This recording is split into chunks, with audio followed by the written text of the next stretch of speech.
الحمد لله رب العالمين، وصلوات الله وسلام وبركاته على جميع الأنبياء والمرسلين، خصوصا سيدهم وأفضلهم وإمامهم محمد وآله أجمعين من الصحب والأزواج والقرابة والتابعين لهم بإحسان إلى يوم الدين. بینەران و بیسەرانی بەڕێز و خۆشەویست، ئەم ئاڵقەیەمان ئاڵقەی شەشەمە لە بابەتی چۆن دەبینە موسڵمانی ڕاست و ساخ. یەکی دیکە لە هۆکارەکانی ئەوە کە ببینە موسڵمانی ڕاست و ساغ لە دوای بووناسێکی ڕاست و دروست و ئیمان و عەقیدەیەکی پاک و پوخت و دامەزرا و ڕێک بریتە لە خواپەرستیەکی ساغ و بێخەڵتە. لەم ئاڵقەیەماندا باسی خواپەرستی دەکەین. سەرەتا چەمکی خواپەرستی تۆزەشی دەکەینەوە. دیارە خواپەرستی عیبادەت الله کە لە زمانی عەرەبیدا وشەی ئەلعیبادەی بۆ بەکاردەهێنرێ و جاری واشەی کۆ دەکرێتەوە ئەلعیبادات پەرستشەکان خواپەرستیەکان. وشەی عیبادەت لە فەڕەنگەکانی زمانی عەرەبیدا ئاوا پێناسەیان کردووە ئیظهار التەذەلل والعبادة أبلغ منه لأنه غاية التذلل ولا تليق إلا بمن له غاية الإفضال. أما الراغبي أصفهاني واي بيناسا كردو ضل التعبد بريتيلا أو بري ملكتشي در برين وعبادة معناكي بهيستر لتعبد چونکە عیبادەت واتە ئەو پەڕی ملکەچی دەربڕین کە تەنیا شایستەی کەسێکیشە خاوەنی ئەو پەڕی چاکە بێ بەسەر مرۆڤەکانەوە کە خوایە سوبحانەهو وتەعالە. کەواتە عیبادەت خواپەرستی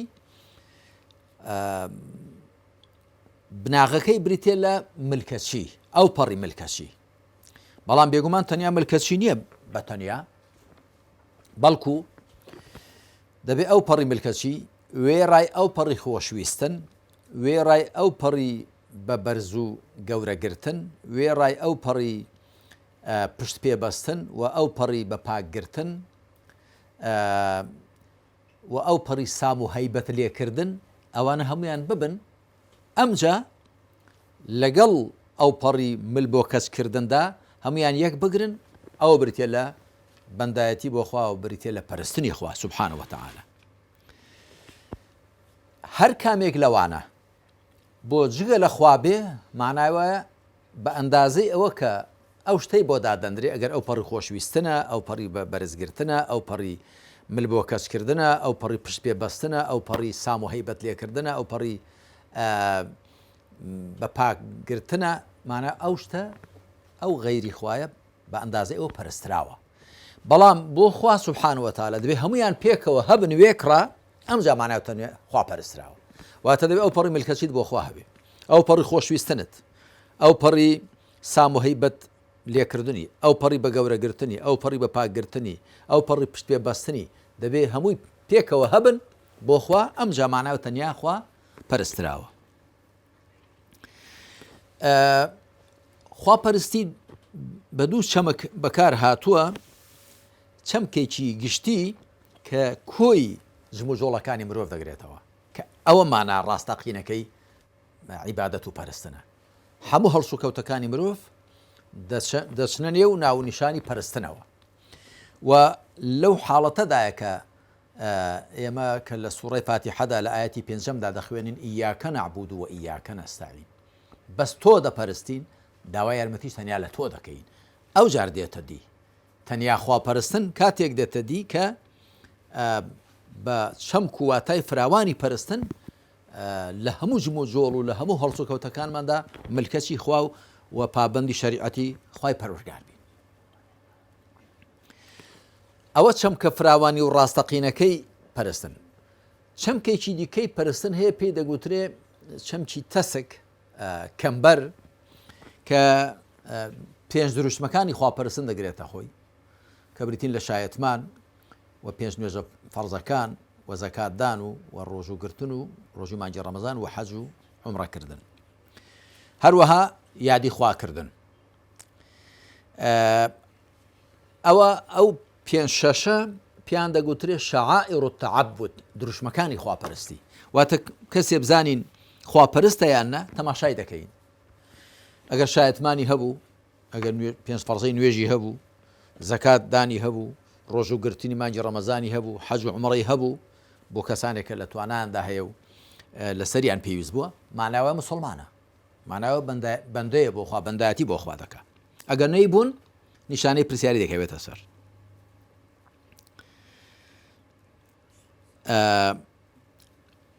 خوا سبحانه وتعالى لە سەرزمانی عەبدەکانی خۆی، لە سەرزمانی بەندەکانی لە سوورەتی ئەلفاتیحەدا دەفەرمێ ئیاکە نەعبود و ئیاکە نەستەعین، بەس تۆ دەپەرستین، یارمەتیش بەس لە تۆ دەخوازین.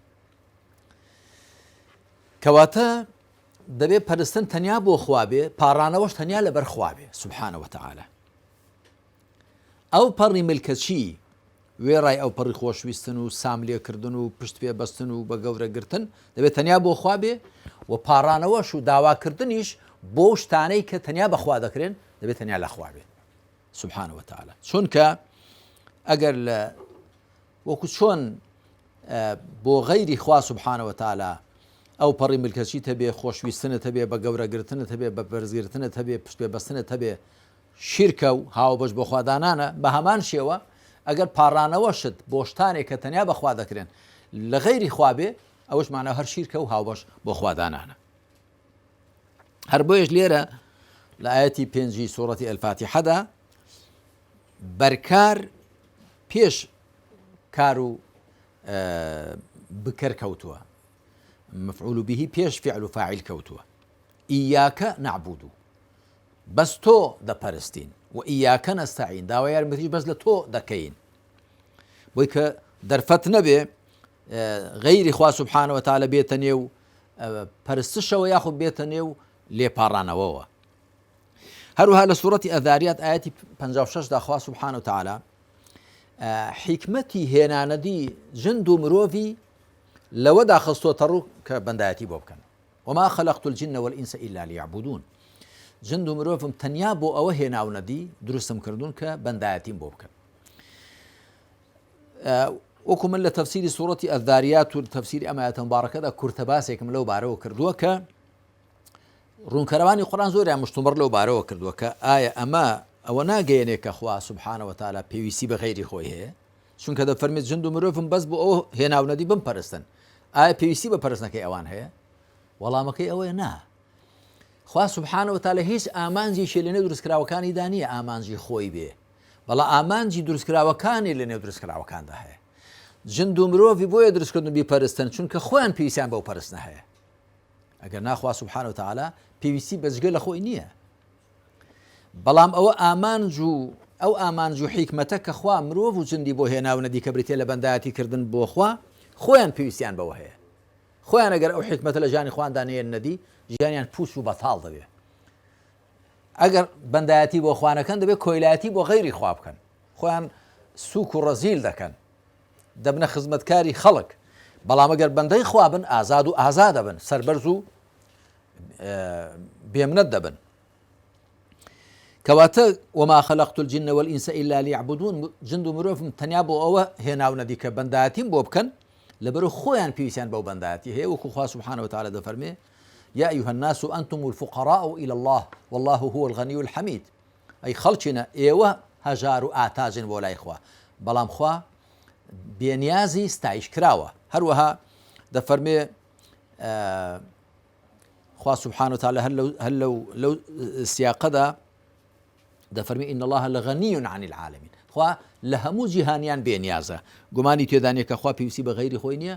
ئەوە مرۆڤەکانن بەهۆی بەندایەتی کردن بۆ خواوە حیکمەت و ئامانجێک دێهێنەدی کە خوان لێی بەهرەمەندن. وەکو دەفەرمێ من عمل صالحا فلنفسه ومن أساء فعليها ثم إلى ربكم ترجعون. هەر کەسێک چاکە بکە خۆی لێی بەهرەمەندە، هەر کەسێک خراپە بکە خۆی لێی زیانبارە، و دوایش بۆ لای پەروەردگارتان دەگەڕێنەوە. هەروەها لە سوورەتی ئەززومەر لە ئایەتی ژمارەیەکدا کە پێشتریش لە ئاڵلقەیەش پێشتردا هێنامان، خوا دەفەرمێ فاعبد الله مخلصا له الدين. بەندایەتی بۆ خوا بکە، ملکەچی خۆت بۆ خوا ساغ بکەوە، ملکەچی خۆت بۆ خوا ساغ بکەوە، واتە خڵتەی ڕیا و شیرکی پێوە مەهێڵە. خوا سبحانه وتعالى لە چەند شوێنان لە قورئاندا ڕایگەیاندووە کە لە شیرک نابورێ، شیرک گوناحێکە قەڵەمی عەفو بەسەردا نایە، وەکو دەفەرمی إن الله لا يغفر أن يشرك به ويغفر ما دون ذلك لمن يشاء. خوا لەوە نابورێ هاوبەشی بۆ دابدرێ، بەڵام جگە لەوە بۆ هەر کەسێ بیەوێ لێ دەبورێ، واتە بەبێ گەڕانەوە تەوبەش دەگونجێ ببورێ، بەڵام بە تەوبەوە لە هەموو گوناحان دەبورێ، بەش شیرک و غەیرە شیرکیش، بەڵام بەبێ تەوبە شیرک عەفوی بەسەردا نایە، و شیرک ئەو گوناحەیە کە خاوەنەکەی دەباتە دۆزەخ بە هەمیشەی تێدا دەمێنێتەوە. شیرکیش بریتێ لە چی؟ لە سوورەتی ئەشعەرادا خوا سبحانه وتعالى لە سەرزمانی هاوبەش بۆ خوادانەران پێناسەیەکی ڕوون و وردی شیرکمان بۆ دەکا کە دەفەرمێ تالله إن كنا لفي ضلال مبين إذ نسويكم برب العالمين. ئەوانەی کە چوونە دۆزەخ دەڵێن سوێن بەخوا، ئێمە لە گومڕایەکی ڕووندا بووین کە ئێوەمان یەکسان دەکرد لەگەڵ پەروەردگاری جیهانیاندا. کەواتە شیرک واتە یەکسانکردنی غەیری خوا لەگەڵ خوادا، چ لە بەدیهێنەرایەتیدا، شتێک لە بەدیهێنان پاڵ دێ لای غەیری خوا، چ لە پەروەردگارێتیدا، لە خاوەندارێتیدا، چ لە ناوەکانیدا، چ لە سیفەتەکانیدا، چ لە حکم و بڕیارەکانیدا، یاخود لە خۆشویستن و سامرێکردن و بە گەورەگرتن و مل بۆ کەسکردن و هەموو ئەو شتانەدا، هەموو ئەوانەی تایبەتن بە خواوە سبحانه وتعالى، ئەتۆ جگە لە خوایان تێدا بەشدارکەی، مانای وایە ئەو جگە لە خوایەت کردو بە هاوبەشی خوا لە هەر کام لە بەشەکانی کە تایبەتن بەخوای پەروەردگارەوە.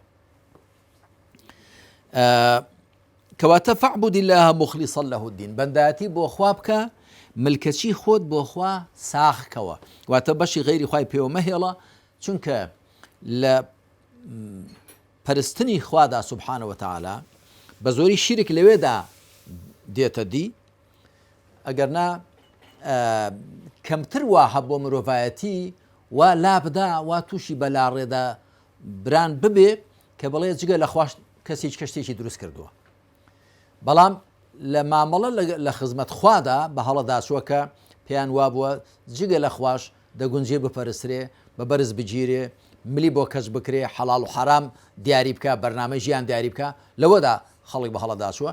و لێرەشدایە کە پێغەمبەران سەڵات و سەلامی خوایان لەسەر بێ لەگەڵ چێدا تێک گیراون، لەگەڵ ئەو حکمڕانانەی کە خوایان لە خەڵک کردوتە پەرسرا و پەروەردگار، لەگەڵ فیرعەوندا کە گوتوویەتی ئەنا ڕەبوکم الأعلى، لەگەڵ فیرعەوندا کە گوتوویەتی لئین اتخذت إلها غیری لأجعلنك من المسجونین یا أيها الملأ ما علمت لكم من إله غیری. لێرەدایە کە پێغەمبەران عەلەیهیم الصەڵات وەسەلام لەگەڵ حکمڕانە بە زەبر و زۆر و خۆ بەزلگر و خۆسەپێنەکاندا هەموو شت بۆ خۆ قۆرەخکەرەکاندا تێک گیراون، چونکە ویستویانە پەروەردگاری خەڵک بن، پەرسراوی خەڵک بن، و لە ئاستی ئاسایی خۆیان کە بریتێ لە مرۆڤ بوون و بەندەبوون بۆ خوا بیان بەنە سەرتر بیان کەنە زۆرێک لە پەرسرا و پەروەردگار، و بۆیە پێغەمبەران عەلەیهیم الصەڵات وەسەلام لەگەڵیاندا دوژ وەستاون و تێک گیراون. ئەگەرنا لە ڕاستیدا لە هەر شتێکی دیکەدا، لە هەر شتێکدا کە تایبەت بێ بەخواوە، چه بەدیهێنەرایەتی و پەروەردگارێتی و خاوەندارێتی بێ، چه پەرسراوێتی بێ، چه ناوسیفەتەکانی بێ، شتێک بێنێ ئاستی خوا، مانەتۆ ئەو شتت کردووە بە هاوبەشی خوا، و شیرکیش ئەو گوناحەیە کە هەرگیز قەڵەمی عەفوی بەسەردا نایە. خوا بمان پارێزی لەوە کە تووشی شیرک بین، جا ئەڵبەتە شیرکی گەورە هەیە و شیرکی بچووک هەیە، خوا لە هەموو جۆرەکانی شیرک بمان پارێزێ و بمان کا بە خواپەرستێکی ساغ و ڕاست و خواپەرستێکی بێخەڵتەمان هەبێ بۆ خوا کە هەر ئەوە شایستەی خوای پەروەردگارە. لێرەشدا کۆتایی بەم ئاڵلقەی شەشەمەشمان دێنین، هەتا لە ئاڵلقەیەکی دیکەدا بەدیداتان شاد نەبوو، بەخواتان دەسپێرم. وەسەلام عەلەیکم وەڕەحمەتوڵڵاه.